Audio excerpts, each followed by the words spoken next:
जगन्नाथपुरी में लक्ष्मी जी भ्रमण कर रही थी। जगन्नाथ भगवान की पत्नी लक्ष्मी, और पूरी क्षेत्र में भ्रमण करते करते उन्होंने देखा कि मैं किस पर कृपा करूं। तो सबसे पहले लक्ष्मी जी गई अर्चकों के पास, जो जगन्नाथ जी को उठाते, सुलाते, खिलाते, नहलाते, भोजन प्रसाद कराते। बोले ये अर्चक हैं, पहले अर्चकों को देखें, इनके यहाँ किसी परिवार में अगर हमको कृपा करनी हो तो लक्ष्मी जी सब अर्चकों के घर में गई। देखा महाराज सूर्य उदय हो गया, ये तो अभी सो ही रहे हैं, ना आचार विचार शुद्ध, ना खान पान की शुद्धि। लक्ष्मी जी ने देखा महाराज सबरे पुजारी, अर्चक, साधक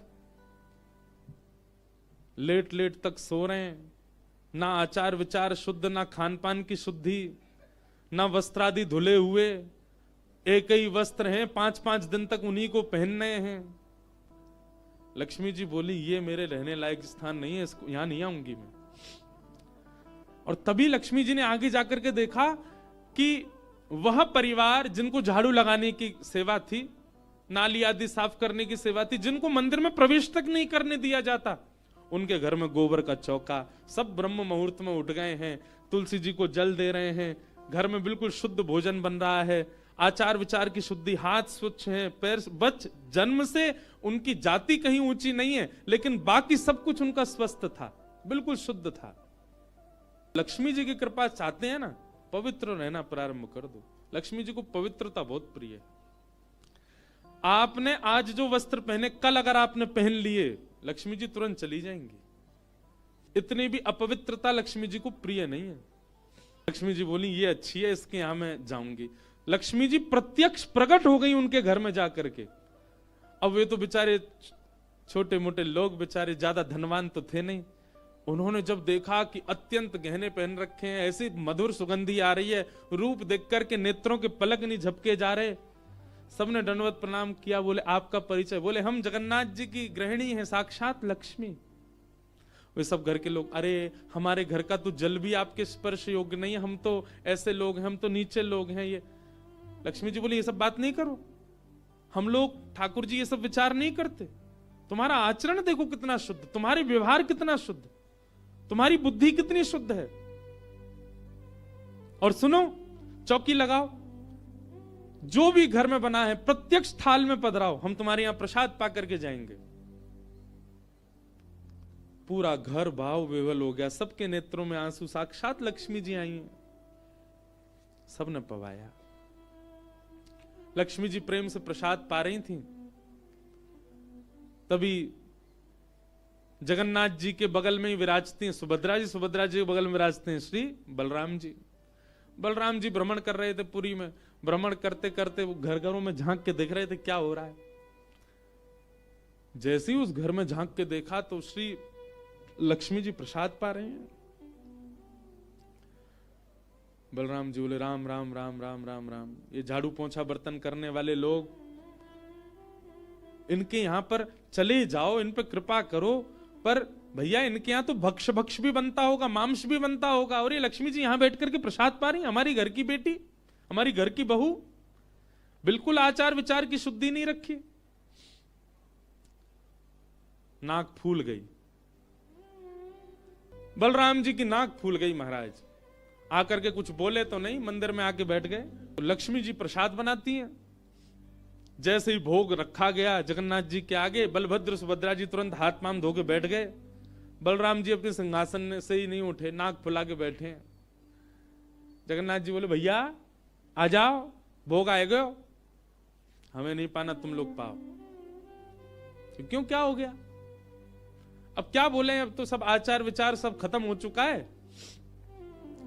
परमात्मा होते हुए भी हमारे यहां आचार विचार नहीं चल रहा है, तो फिर इंसान क्या आचार विचार का पालन करेगा? जगन्नाथ जी बोले भाई कोई बात पे बुरा मान गए जे, तो इनसे बात करें। जगन्नाथ जी गए, भैया कहा भयो, आप इतने उदास क्यों, इतने नाराज क्यों? सब बात बताई बलराम जी ने। बोले लक्ष्मी जी आज सुबह सुबह एक ऐसे के घर में गई और वहां जाके प्रसाद पा रही थी, बिल्कुल विचार नहीं किया, कहां शुद्धता कहां अपवित्रता। हम तो इनके हाथ का बना भोजन नहीं करेंगे। अब जगन्नाथ जी बड़ी दुविधा में पड़ गए, यदि पाऊं तो भैया नाराज बैठे, भैया कहेंगे मैं नाराज हूं, इससे को कोई फर्क नहीं पड़ा है, फिर भी पा रहा है, और नहीं पाऊं तो लक्ष्मी जी टेढ़ी टेढ़ी देख रही हैं कि मैंने बनाया, ये पा क्यों नहीं रहे। जगन्नाथ जी बोले लक्ष्मी जी को तो मना लिया जाएगा बाद में, पर ये नहीं माने ना, ये तो शेषनाग हैं, इनको ज्यादा ही क्रोध आ गया तो जोर से सिर हिला देंगे, प्रलय और हो जाएगा। जगन्नाथ जी ने लक्ष्मी जी से कहा देखो भैया नहीं पा रहे तो हम भी नहीं पाएंगे। लक्ष्मी जी बोले कोई बात नहीं। एक दिन नहीं पाया, दूसरे दिन फिर लक्ष्मी जी ने बनाया, फिर नहीं पाया, तीसरे दिन फिर लक्ष्मी जी ने प्रसाद पधराया, फिर नहीं पाया। तो लक्ष्मी जी बोली भाई कोई बात है तो हमसे बोलो सीधे, ये प्रसाद रोज छोड़ देना, ये कैसा तरीका है आपका नाराज होने का। कहीं बलराम जी बोलते हुए सुन लिए लक्ष्मी जी ने कि भाई इनके हाथ का बना हम नहीं पाएंगे। लक्ष्मी जी ने जाकर के जगन्नाथ जी से कहा देखो संपूर्ण जगन्नाथपुरी में प्रसाद बनाने की सेवा हमारी, और आपके भैया कह रहे हैं कि हमारे हाथ का बना पाएंगे नहीं, जब हमारी सेवा लेनी नहीं तो फिर हम यहां क्यों रहें, इसलिए आप हमको आज्ञा दें। अब हम जहां हमारा सुख है हम वहां चले जाते हैं, हम चले जाते हैं श्री क्षेत्र से। जगन्नाथ प्रभु कुछ, अच्छा जगन्नाथ जी को भी लीला करनी है इसलिए वो कुछ नहीं बोले। अब कुछ नहीं बोले तो लक्ष्मी जी समझ गई, बोले मौन मतलब हां ही होता है। लक्ष्मी जी बोले ठीक है आप लोग शयन करो, रात्रि का समय, बलभद्र सुभद्रा जगन्नाथ जी के कपाट बंद हो गए। लक्ष्मी जी बोली अब हम जा रही हैं, और मंदिर से श्री लक्ष्मी जी चली गई। प्रातः काल ब्रह्म मुहूर्त का समय हुआ। महाराज जगन्नाथ जी बलराम जी जैसे ही उठे तो क्या पाया, नीचे फर्श पे पड़े थे। कहां सोने के सिंहासन पर सोते थे, सोने के बिस्तर पर सोते थे, बढ़िया लत्ता पहन के रहते थे, गले में स्वर्ण की मालाएं, हाथ में स्वर्ण के कड़ूला, पाम में स्वर्ण के कड़ूला आदि सब पहन के सोते थे। लेकिन लक्ष्मी चली गई तो सब चला गया। सवेरे उठे तो फर्श पे पड़े थे। बलराम जी बोले लाला जी कहाँ है वो, हमारे सिंहासन वगैरह कहां चले गए। ठाकुर जी बोले लक्ष्मी जी चली गई ना, लक्ष्मी तो मतलब सब होता है। बलराम जी ने अपनी तिजोरी जाकर के खोली, सबरे वस्त्र चले गए, आभूषण चले गए, सब आयुध चले गए, फटे पुराने मैले कुचैले बिना धुले महीनों के सालों के वस्त्र पड़े थे। और यही होता है, लक्ष्मी जाती है तो यही रह जाता है। लेकिन बलराम जी भी अपनी पूरी उसमें थे, बोले कि हम भी कुछ नहीं कहेंगे, ठीक है जैसे हैं वैसे रह लेंगे, कोई लक्ष्मी जी के जाने से हम पे फर्क थोड़ी पड़ रहा है। चल लाला भोजन को समय है गयो, प्रसाद पामे। ठाकुर जी बोले कैसे प्रसाद पाएंगे, प्रसाद तो लक्ष्मी बनाती है, लक्ष्मी चली गई, खुद ही बनाना पड़ेगा। बोले हाँ हाँ तो हम पे कोई बनावी कमी, हम दोनों मिलके बनाएंगे। कृष्ण बलराम दोनों गए रसोई घर में, जाकर के देखा तो महाराज वहां से अन्न दाल चावल सब चले गए, क्योंकि सब लक्ष्मी से ही आते हैं। कहां तक कहें चूल्हा जलाने की लकड़ी भी नहीं बची, वो भी लक्ष्मी से ही आती है। लक्ष्मी गई और सारी श्री लेकर के चली गई अपने साथ। अब तो दर्शनार्थी आने बंद हो गए, क्यों, मंदिर की श्री भी चली गई। जगन्नाथ जी और बलराम जी चुपचाप बैठे हैं अपने सिंहासन पर, भूखे प्यासे बेचारे, आंख बाहर निकल आई। बलराम जी बोले लाला, बोले हाँ 2 दिन है गए लाला, भोजन ना एक कियो, और 2 दिन पहले गुस्सा में ना कियो, 4 दिन है गए, और कछु है भी ना, कहा करें। देखो इस बात को कोई ऐसे मत ले लेना, लोग सोचने वाले भी लेते हैं, बताओ महाराज जी कुछ भी बोल रहे हैं, वो साक्षात ब्रह्म है। लक्ष्मी जाने से उन पर कोई प्रभाव पड़ेगा? लक्ष्मी जाने से कोई प्रभाव नहीं पड़ता ठाकुर जी पर ठाकुर जी बलराम जी को बताना चाह रहे हैं कि भाई किसी को हे दृष्टि से मत देखो, उसी के लिए पूरी लीला हो रही है।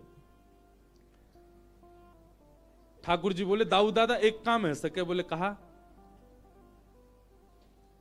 बोले समुद्र के किनारे स्वर्ग आश्रम है जहां पर लोगों की अंत्येष्टि होती है। बोले हाँ, मैंने एक बार देखा था वहां पे लोग कटोरा लिए बैठे रहते हैं और उनको कुछ ना कुछ मिल ही जाता है, आपकी आज्ञा हो तो वहीं चलें, कछु तो मिल जाएगा।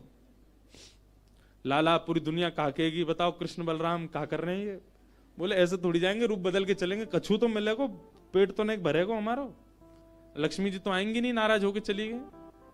बलराम जी बोले हाँ हाँ जान दे, ये बहू के बड़े नखरे हैं, चली गई तो कहा हम का भूखे रहेंगे, चल लाला मेहनत करके उद्यम करके भिक्षा मांग के पालेंगे।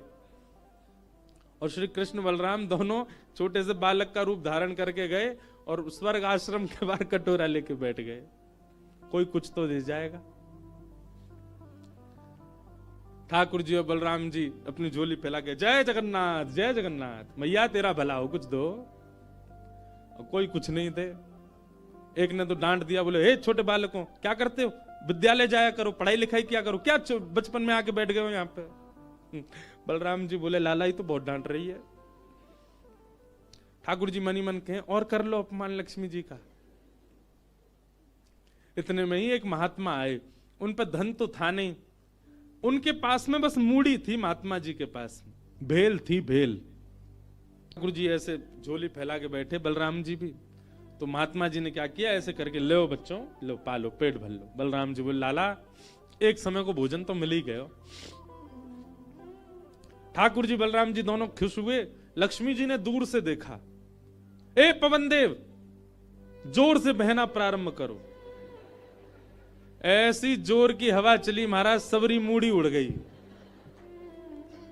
बलराम जी और ठाकुर जी पीछे पीछे भागे, मूड़ी सबरी उड़ गई।